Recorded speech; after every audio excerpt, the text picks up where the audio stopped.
Assalamualaikum warahmatullahi wabarakatuh. Bismillahirrahmanirrahim. Alhamdulillahirabbil alamin. Wassalatu wassalamu ala asyrafil anbiya'i wal mursalin Sayyidina Muhammadin wa ala alihi wa sahbihi ajma'in. Amma ba'du. Saudara-saudara kaum muslimin dan muslimat dimanapun Anda berada, sekarang ini malam Jumat, malam yang penuh barakah, malam yang paling utama di antara malam-malam yang ada dalam 7 hari, juga malam terkabulnya doa dan permohonan, malam anjuran banyak membaca sholawat dan lain sebagainya. Mudah-mudahan kita semuanya mendapat keberkahan pada malam Jumat ini dari Allah. Allah mengampuni kita, Allah mengabulkan hajat kita, Allah mengabulkan impian dan cita-cita kita semuanya. Saudara-saudara, bersama saya ini ada saudara kita, namanya Mas Arif, seorang mantan Wahabi. Ini setelah bertaubat dari Wahabi, ingin banyak berdialog dengan kita, banyak hal-hal yang mau ditanyakan dari saudara kita ini ketika di Wahabi. Gimana Mas Arif, sehat ya? Alhamdulillah sehat ya. Alhamdulillah Ya. Nah, assalamualaikum. Waalaikumsalam warahmatullahi wabarakatuh. Nah, silahkan yang mau ditanyakan ketika Wahabi bagaimana? Iya Kiai. Tapi satu-satu ya, pertanyaannya satu-satu. Oh ya. Siap Kiai. Ya, perkenalkan saya Arif. Ini pertama kali saya bertemu Kiai Idrus Romli. Saya berguru kepada beliau sekarang setelah sebelumnya saya sempat mencicipi rasanya Wahabi bagaimana. Saya dulu 5 tahun di aliran yang dikenal oleh Salafi dan dikenal luas oleh masyarakat dengan nama Wahabi.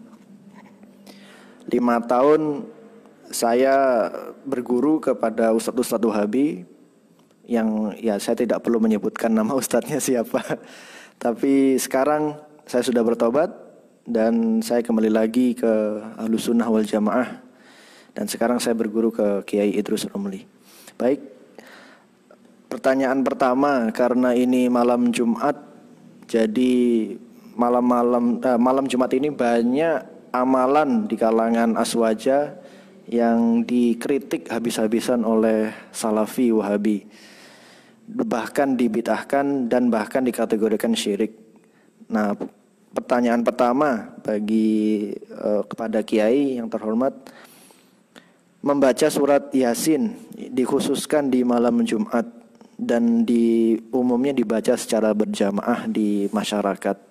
Itu menurut ustadz saya dulu di Salafi, di Wahabi, itu dikategorikan sebagai perbuatan bid'ah, perbuatan sesat, perbuatan yang dikategorikan ahli neraka.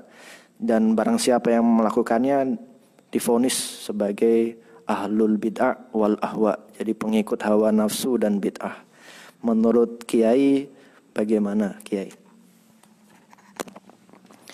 Nah, terima kasih ya. Yang pertama terkait dengan tradisi yasinan setiap malam Jumat. Umat Islam di Nusantara, apakah itu di Indonesia, di Malaysia, di Brunei Darussalam, di Singapura, di Thailand, dan di mana-mana di belahan dunia, memang banyak yang punya tradisi yasinan. Yasinan artinya surat Yasin dibaca pada malam Jumat. Nah, dalam yasinan ini tadi dari Mas Arif, seorang mantan Wahabi ya, yang lebih 5 tahun di Wahabi, Ustadz-ustadz Wahabi katanya sering mempersoalkan itu yasinan itu bid'ah. Apalagi dibaca bareng-bareng, dibaca bersama, tambah bid'ah. Benarkah yasin, membaca yasin bid'ah? Membaca yasin, membaca Al-Quran sama sekali tidak bid'ah. Karena Al-Quran itu dianjurkan dibaca kapan saja. Yang penting pilih-pilih tempat. Bukan di kamar mandi, bukan pada waktu hal-hal yang dilarang. baca Al-Quran, apalagi surat Yasin. Surat Yasin ini memang surat yang sangat antik. Di dalam Al-Quran itu ada surat-surat, ada beberapa surat yang punya keutamaan, di mana keutamaan itu tidak dimiliki oleh surat-surat yang lain. Di antaranya adalah surat Yasin. Gimana surat Yasin? Dalam hadis riwayat Imam Abu Ya'la dalam musnadnya, kata Al-Hafidz Ibnu Katsir di dalam tafsirnya, hadis ini sanadnya jayyid. Rasulullah Shallallahu Alaihi Wasallam bersabda, "Man qara'a Yasin fi lailatin asbaha maghfuran lahu." Barang siapa yang membaca Yasin pada malam hari, maka Allah mengampuni dosanya. Baca Yasin pada malam hari, maka Allah mengampuni dosanya. Nah, ayat ini memberikan anjuran. Yang pertama baca Yasin, yang kedua pada malam hari. Mengapa? Baca Yasin pada malam hari dosanya diampuni oleh Allah. Dan ini bebas, pokoknya malam. Apakah itu malam Sabtu, malam Jumat, malam Kamis, terserah. Nah, ini artinya apa? Sebenarnya Yasinan itu mestinya bukan cuma malam Jumat, tapi tiap malam.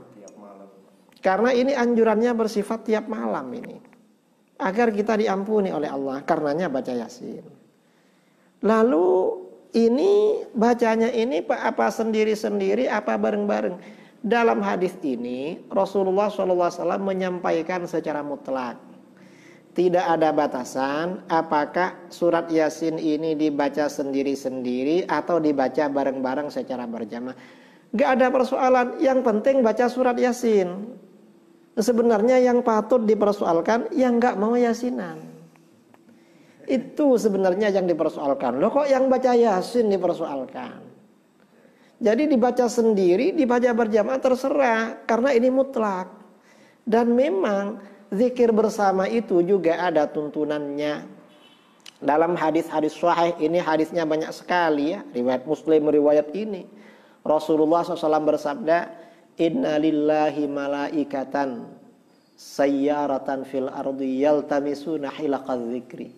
Sesungguhnya Allah Subhanahu wa ta'ala memiliki para malaikat yang tugasnya melancong, yang tugasnya jalan-jalan di muka bumi. Apa yang dicari? Mereka cari orang-orang yang berkumpul untuk berzikir. Orang yang berkumpul untuk berzikir didatangi para malaikat untuk diberikan rahmatnya Allah, didoakan oleh para malaikat, dinaungi, diberi ketenangan. Ini malaikat. Nah, ini artinya apa? Hadis ini motivasi agar kita zikir bersama, zikir bareng-bareng. Dan Al-Quran ini zikir, Yasin ini zikir. Ya, berarti baca Yasin malam Jumat dianjurkan, bacanya bareng-bareng dianjurkan. Berarti dua anjurannya. Apalagi malam Jumat malam utama, tambah 3 lagi nih. Jadi artinya apa? Kebaikan dalam tradisi Yasinan ini banyak sekali. Ini bukan hal yang bid'ah, bukan hal yang dilarang, tetapi ini punya dasar yang kuat sekali. Saya kira itu.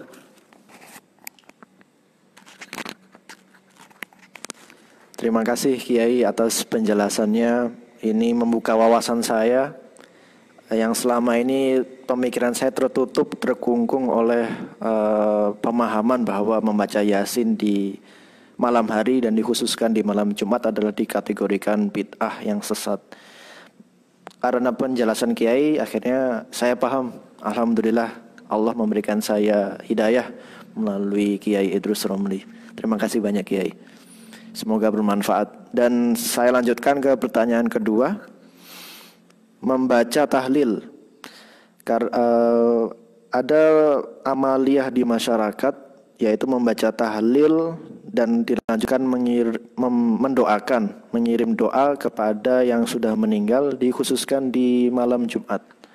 Nah, menurut Ustadz saya dulu di Salafi Wahabi, itu perbuatan yang bid'ah, perbuatan yang sesat dan nggak ada dalilnya, nggak ada dasarnya menurut Al-Quran dan As-Sunnah. Ini ingin saya tanyakan ke Kiai, apakah benar klaim mereka Salafi Wahabi yang menyatakan amalan ini, tahlil dan mengirim doa khusus kepada yang meninggal di malam Jumat, apakah benar-benar bid'ah atau apakah ada dasarnya menurut Al-Quran dan As-Sunnah? Terima kasih Kiai. Tradisi baca tahlil pada malam Jumat yang dibid'ahkan, katanya agak ada dalil. Tahlil itu artinya mendoakan orang mati. Mendoakan orang mati ini anjuran Al-Quran. Di dalam Al-Quran Allah Subhanahu wa ta'ala berfirman, "Walladzina ja'u min ba'dihim yaquluna rabbana ighfir lana wa li ikhwanina alladzina sabaquna bil iman."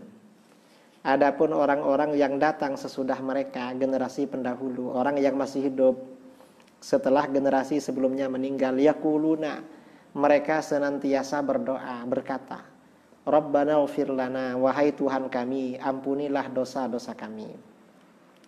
Wa li ikhwanina alladzina sabaquna bil iman, dan saudara-saudara kami yang telah mendahului kami dengan iman.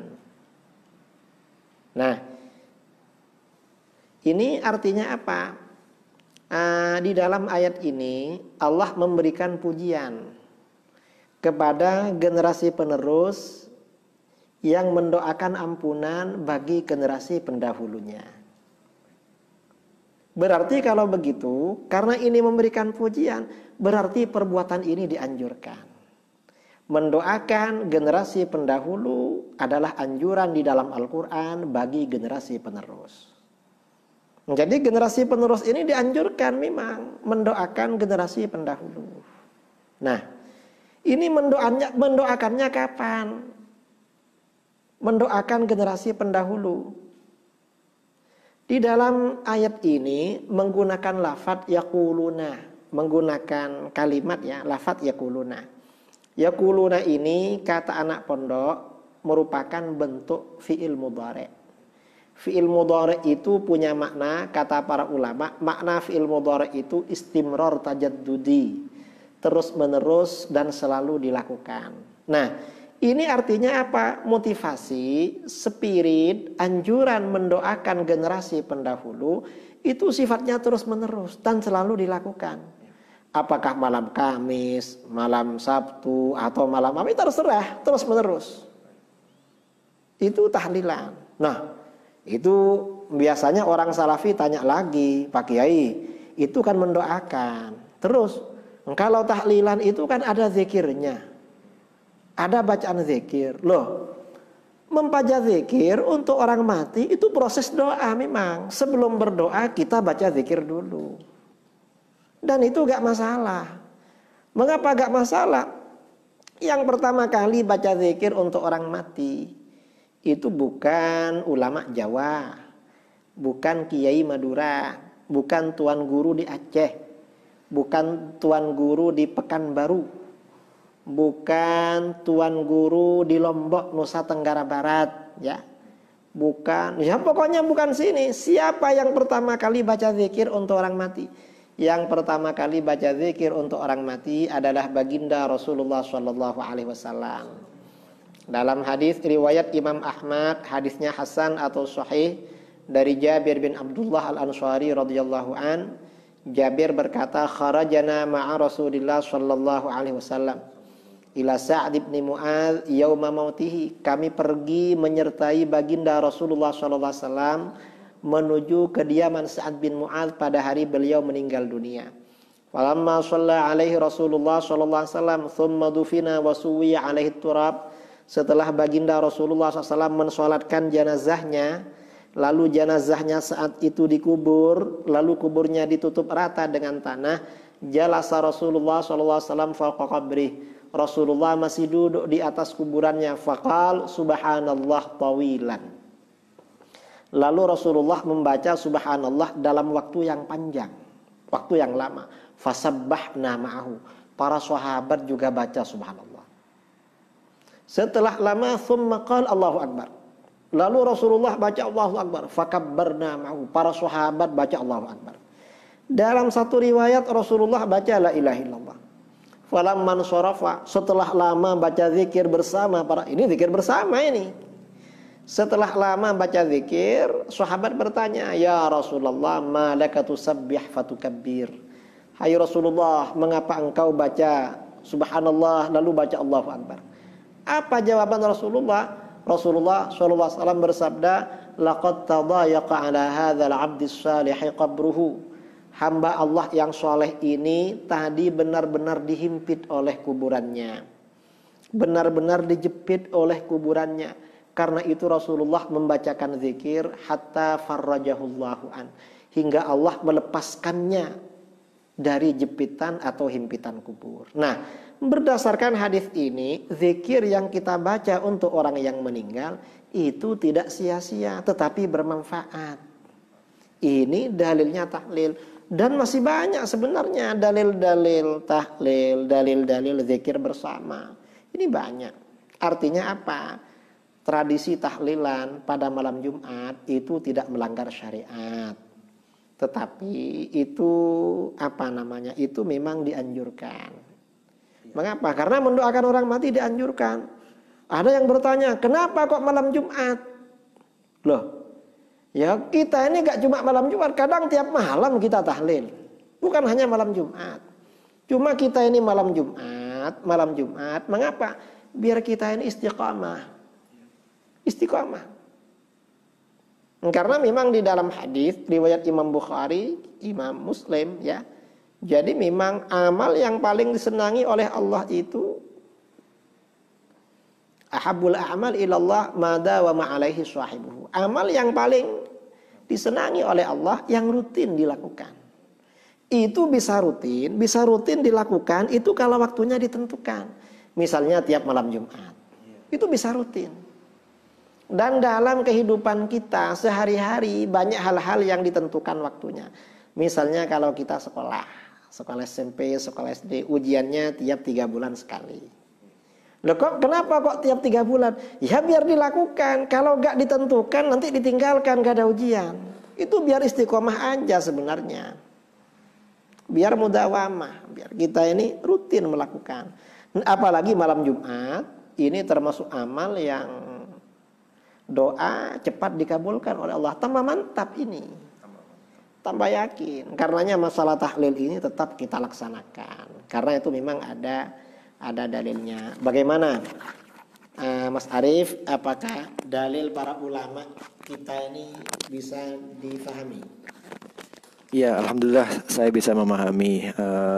Setelah sebelumnya saya beranggapan bahwa ini sebuah ritual yang aneh, ritual yang tidak ada dasarnya, ritual yang cuma buat-buatan masyarakat begitu.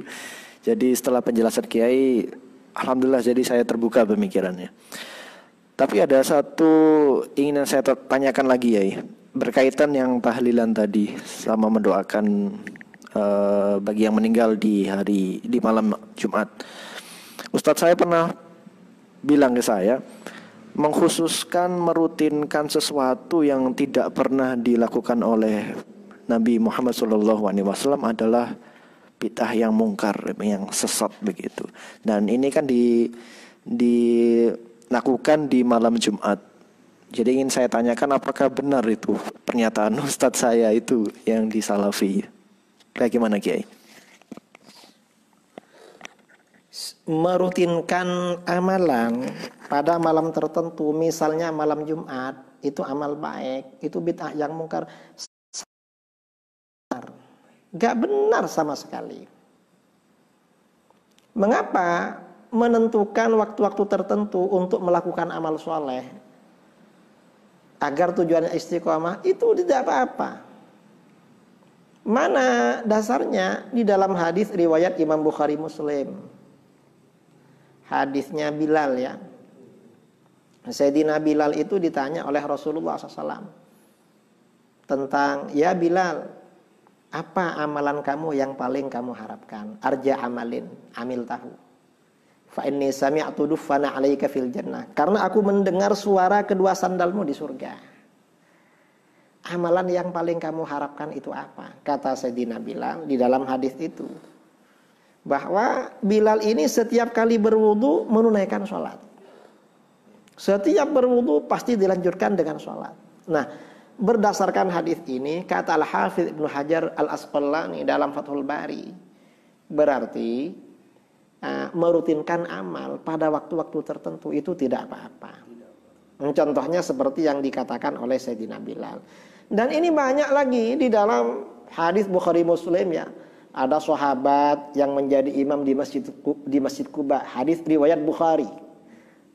Dari Anas bin Malik radhiyallahu an, ada seorang imam itu. Kalau orang ini menjadi imam, setiap rakaat sebelum membaca surat didahulukan dengan membaca surat Al-Ikhlas. Rakaat pertama habis Fatihah baca surat Ikhlas. Setelah itu baca surat lain. Rakaat kedua baca surat Ikhlas lagi. Setelah itu baca surat lain.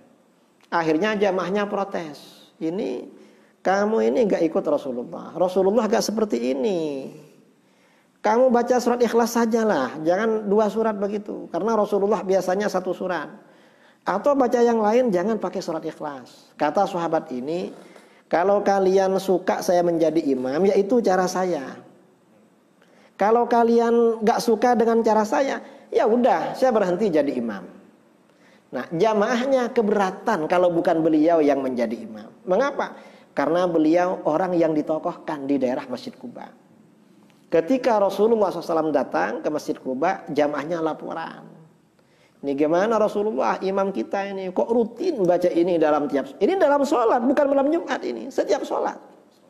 Akhirnya apa? Oleh Rasulullah ditanya, kenapa? Tanyakan dia, kenapa dia itu kok baca surat Ikhlas terus? Lalu kata laki-laki tersebut, ya Rasulullah, inni uhibbuha. Rasulullah, saya ini senang pada surat Ikhlas. Apa jawaban Rasulullah? Rasulullah merespon, hubbuka iyyaha adkhalakal jannah. Rasa senang kamu pada surat Al-Ikhlas sehingga membaca di dalam tiap rakaat itu akan menyebabkan kamu masuk surga. Nah, ini artinya apa? Sahabat ini membaca sesuatu secara rutin tanpa ada tuntunan dari Rasulullah SAW. Ternyata tidak mungkar. Rasulullah gak bilang, loh kamu kok rutin begitu? Mungkar kamu. Artinya apa? Pernyataan, pendapat orang-orang Wahabi yang sedikit-sedikit mungkar, gak ada dalil, itu sama sekali tidak benar. Dan itu berangkat dari kebodohan. Dia gak pernah ngaji Sahih Bukhari, gak pernah ngaji Sahih Muslim. Ya paling yang dipelajari ya cuma beberapa buah hadis saja. Karena di kitab-kitab hadis keterangannya jelas. Apa itu yang ditanyakannya? Iya Kiai, itu yang saya tanyakan itu Kiai, benar sekali. Jadi berarti kesimpulannya dari yang pertanyaan nomor 2 saya kurang ilmu Kiai. Saya sangat kurang ilmu, sangat kurang referensi, dan saya berguru kepada orang yang salah. Jadi guru saya dulu, ustadz saya di Salafi Wahabi, berarti termasuk juga ustadz dalam tanda kutip yang kurang referensi dibandingkan guru kita Kiai Idrus Romli. Baik Kiai, boleh saya lanjut lagi Kiai? Boleh. Baik, terima kasih Kiai. Saya lanjutkan ke pertanyaan ketiga. Nah ini Kiai, tentang sholawatan Kiai. Di masyarakat kita itu kalau di malam Jumat ada kegiatan marhabanan atau sholawatan setelah maghrib atau setelah isya. Dan pada ritual marhabanan itu ada mahalul qiyam. Nah menurut ustadz saya yang di Salafi Wahabi ini, mahalul qiyam adalah berdiri ketika dibacakan sholawat kepada Rasulullah SAW. Menurut ustadz saya, berdiri di saat mahalul qiyam adalah perbuatan syirik, perbuatan bid'ah yang mengarah ke syirik, yang berkeyakinan bahwa rohnya Rasulullah hadir di kegiatan itu, dan itu menyerupai amalannya orang Syiah. Jadi di situ saya beranggapan wah ini berarti Syiah sudah masuk ke kehidupan masyarakat begitu. Jadi saya ingin tanggapan Kiai bagaimana statement dari Salafi Wahabi ini, apakah dibenarkan atau tidak. Terima kasih Kiai. kita memang juga punya tradisi maulid ya. Baca maulid, lalu baca marhaban atau ya Nabi. Dan ketika membaca marhaban atau ya Nabi, kita ini berdiri. Nah, ketika kita berdiri seperti ini gak bisa dikatakan syirik. Karena syirik itu artinya menyamakan, mempersekutukan. Maksudnya menyamakan artinya menyamakan Allah dengan selain Allah. Itu syirik namanya. Kalau kita misalnya berdiri ketika maulid, loh siapa yang kita samakan dengan Allah? Kan gak ada. Gak ada yang kita samakan dengan Allah. Berdiri ketika maulid itu apa sebenarnya? Ketika membaca ya Nabi salam alaika, ketika membaca ya Nabi salam alaika, jamaah maulid itu semuanya bernyanyi. Dan bernyanyi itu memang sejak dulu. Para sahabat ketika bersyair memuji Rasulullah SAW itu berdiri. Di dalam riwayat-riwayat. Dari dulu orang bernyanyi itu berdiri. Gak ada yang duduk. Misalnya kita ketika upacara kenegaraan 17 Agustus berdiri. Indonesia. Atau misalnya apalah. Penyanyi rata-rata berdiri. Jadi mana-mana yang nyanyi itu berdiri. Loh kok orang berdiri bernyanyi dipersoalkan. Hatta di Saudi Arabia banyak ya video-video di Saudi Arabia, di depan Raja Salman, di depan siapa, orang-orang Wahabi yang pakai sorban merah itu sambil joget-joget nyanyi berdiri. Di mana-mana ya berdiri. Ya, di mana-mana lah, coba di konser atau di mana berdiri biasanya. Gak ada masalah berdiri. Dan berzikir itu boleh berdiri. Di dalam Al-Qur'an ulul albab itu ya. Ulul albab itu sifatnya alladzina yadhkurunallaha qiyamah. Orang-orang yang berzikir pada Allah dalam keadaan berdiri. Wa qu'udah, dalam keadaan duduk. Wa ala junubihim, dan pada lambung atau pinggang mereka ketika sedang tidur. Artinya kita ini ya pokoknya zikir kapan saja, duduk berdiri gak apa-apa. Jadi berdiri ini bukan sesuatu perbuatan yang bid'ah ketika membaca maulid. Tidak ada masalah. Kemudian yang kedua yang terkaitan dengan katanya berdiri itu karena meyakini bahwa Rasulullah SAW hadir pada acara maulid itu. Tidak ada keyakinan seperti itu. Nggak ada. Tapi seandainya Rasulullah SAW itu hadir dalam acara maulid, misalnya kita baca sholawat, lalu Rasulullah SAW hadir dalam bacaan sholawat, itu tidak ada dalil syara, tidak ada dalil syar'i, dalil Al-Quran maupun hadis yang menganggap mustahil. Mengapa? Karena setiap kita membaca sholawat, Rasulullah SAW itu tahu.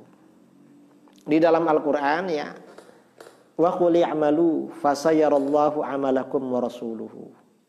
Katakan Muhammad, lakukan apa yang kalian mau.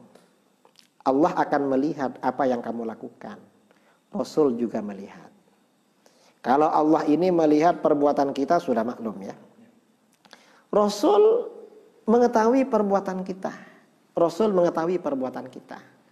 Apakah Rasulullah mengetahui perbuatan kita ini terbatas ketika Rasulullah masih hidup, atau juga berlaku sampai sekarang ketika Rasulullah sudah wafat? Kata para ulama, ini berlaku sampai sekarang. Karena di dalam kitab-kitab hadis ya, ada hadis hasan atau sahih, Rasulullah Shallallahu Alaihi Wasallam bersabda, hayati khairun lakum, tu'radu hayati khairun lakum, tuhditsuna wa yuhdatsu lakum. Kehidupanku lebih baik bagi kamu. Aku ini hidup baik buat kamu. Mengapa? Kalian berbuat sesuatu lalu hukum disampaikan secara langsung melalui aku. Ini ketika masa Rasulullah. Ketika masih hidup. Kalau Rasulullah sudah wafat bagaimana? Wa mamati khairun lakum tu'radu alayya a'malukum. Dan aku meninggal juga baik buat kamu. Mengapa? Perbuatan kamu diperlihatkan kepadaku. Berarti ketika kita ini membaca sholawat, kepada baginda sallallahu alaihi wasallam, Rasulullah tahu kita baca sholawat. Kalau Rasulullah ini tahu kita baca sholawat, tidak ada kemustahilan seandainya Rasulullah SAW hadir di hadapan kita. Tidak ada hal yang mustahil. Secara syar'i seperti itu. Ini hadis umum ya. Kemudian dalam hadis lain berkaitan dengan sholawat, hadis riwayat Abu Syekh dari Abu Hurairah radhiyallahu an. Kata Al-Hafiz As-Sakhawi dalam kitabnya Al-Qaulul Badi' fi sholati 'alal Habib Syafi', hadis ini sanadnya jayyid. Diriwayatkan dari gurunya Al-Hafiz Ibnu Hajar. Jayyid. Rasulullah SAW bersabda, "Man shalla 'alayya 'inda qabri sami'tuhu." Siapa yang bersolawat kepadaku di samping makamku, aku mendengar. Artinya mendengar secara langsung, tanpa perantara.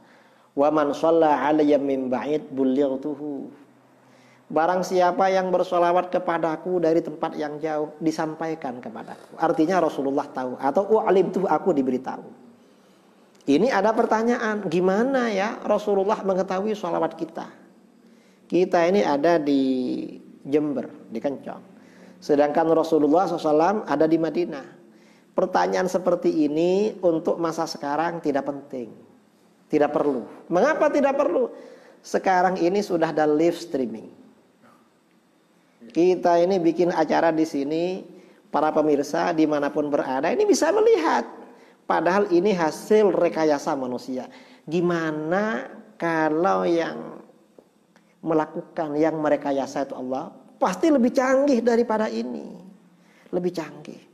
Karenanya tidak mustahil kalau baginda Rasulullah SAW itu hadir. Karena ini alamnya alam lain, sudah alam arwah. Alam arwah. Ini apalagi di dalam hadis riwayat Bukhari dan hadis-hadis lain dikatakan ya, Rasulullah SAW bersabda, "Man ra'ani fil manam fasayarani fil yaqظah." Siapa yang melihatku di dalam mimpi, maka akan melihatku secara sadar. Dan ini tidak dibatasi apakah yang melihat secara sadar ini ketika di Madinah atau di tempat lain. Ini yang dimaksud hadirnya Rasulullah tadi. Artinya apa? Memang sebagian ulama, sebagian aulia, orang-orang soleh ketika baca maulid, ada riwayat memang melihat Rasulullah SAW secara yakullah. Secara yakullah ada yang katanya seperti itu. Orang tertentu. Dan ini tidak berlawanan dengan dalil syar'i. Karena tidak ada manik, tidak ada hal yang menghalangi seandainya ini terjadi. Bahkan dalil-dalil syar'i yang ada itu memungkinkan terjadi. Coba masalah ini baca dalam kitabnya Al-Imam Asy-Syaikh Ibnu Qayyim al-Jauziyah. Beliau punya kitab namanya Ar-Ruh. Insyaallah kalau baca kitab Ar-Ruh ini semakin jelas. Saya kira itu. Gimana Mas Arif, bisa jelas? Jelas Kiai. Ada tanggapan, boleh saya tanya lagi Kiai? Ini sudah berapa menit ini? Mungkin terakhir ini. Terakhir, baik. 30 menit. Baik Kiai. Terakhir Kiai. Tadi Kiai menjelaskan bahwa tidak mustahil bahwa Rasulullah hadir di ritual Mahalul Qiyam tadi. Ya, ketika dibacakan sholawat begitu. Tidak mustahil. Jadi ada kemungkinan ketika kita membaca itu Rasul jadi mungkin Rasul hadir, mungkin tidak hadir. Jadi tapi tidak mustahil begitu ya. Ya, artinya tergantung mahabbah kita dan kedekatan kita dengan baginda Rasulullah SAW. Tergantung kedekatan kita dengan Rasulullah SAW. Baik. Mohon tanggapannya Kiai.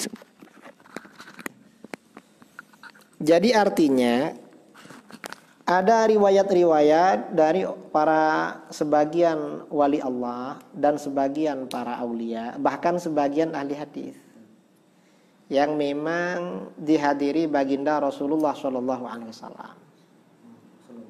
Ada yang ketika sedang baca maulid, ada ketika sedang baca hadis, ya, dan lain-lain. Ini khusus orang-orang yang seperti beliau makamnya. Nah, sedangkan untuk orang-orang yang di bawah beliau, seandainya hadir, itu mungkin saja. Karena syarak gak pernah bilang, gak bisa hadir, gak pernah bilang begitu. Berarti hal yang mungkin itu. Jadi kita tidak menafikan. Cuma kalau ada orang misalnya meyakini setiap maulid Rasulullah hadir, itu perlu diluruskan. Karena memang tidak ada dalil yang memastikan kehadirannya. Tetapi yang memastikan tidak hadir juga tidak ada dalil. Dan seandainya hadir, dalil-dalil syar'i mendukung. Artinya membenarkan, memberikan kemungkinan itu terjadi. Saya kira seperti itu. Mungkin cukup ya untuk pertemuan malam ini. Pelajaran malam ini, malam Jumat. Mudah-mudahan bermanfaat. Ada yang mau disampaikan kepada pemirsa? Bagi pemirsa yang melihat, saya mengajak kepada teman-teman saya yang masih berkecimpung di Salafi, di kajiannya Salafi, di Wahabi begitu. Saya himbau, mari kita sama-sama bertobat. Kita kembali kepada Ahlus Sunnah wal Jamaah, yaitu ajaran yang telah diajarkan oleh Rasulullah SAW kepada para sahabat beliau.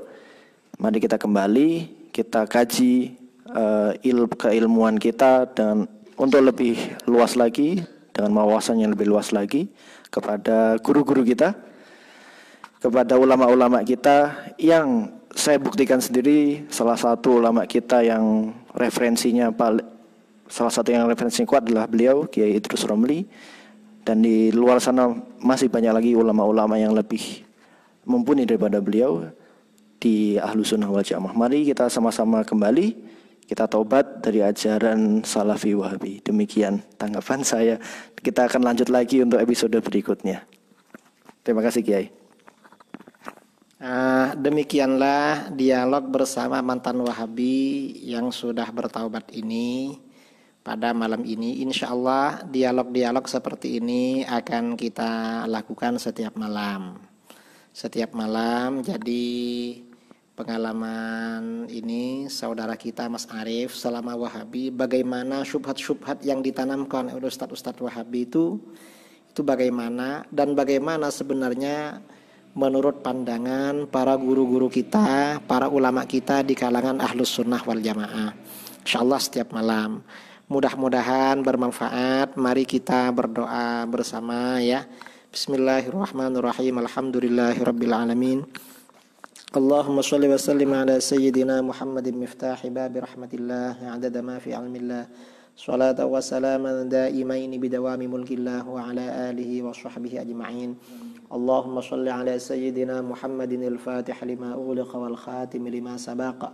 ناصر الحق بالحق والهادي إلى صراطك المستقيم وعلى آله وصحبه حق قدره مقداره العظيم اللهم قسم لنا من خشيتك ما يحول بيننا وبين معصيتك ومن طاعتك ما تبلغنا به جنتك ومن اليقين ما تهون به علينا مصائب الدنيا اللهم متعنا بأسماعنا وبصارنا وقوتنا ما أحييتنا واجعله الوارث منا واجعل ثأرنا على من ظلمنا وانصرنا على من عادانا ولا تجعل مصيبتنا في ديننا ولا تجعل الدنيا أكبر همنا ولا مبلغ علمنا ولا تسلط علينا من لا يرحمنا اللهم إنا نعوذ بك من جهد البلاء ودرك الشقاء وسوء القضاء وشماتة الأعداء اللهم اكفنا بحلالك عن حرامك وأغننا بفضلك عمن سواك اللهم اغفر لنا ذنوبنا ولوالدينا مشايخنا معلمينا وأصحابنا وأحبابنا وذوي الحقوق علينا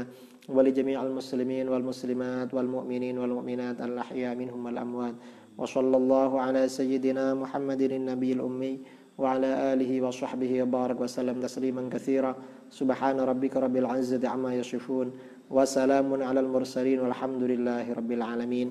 Para pemirsa, kurang lebihnya mohon maaf yang sebesar-besarnya. Insyaallah mudah-mudahan kita mendapatkan keberkahan malam Jumat. Dari saya undur diri. Assalamualaikum warahmatullahi wabarakatuh.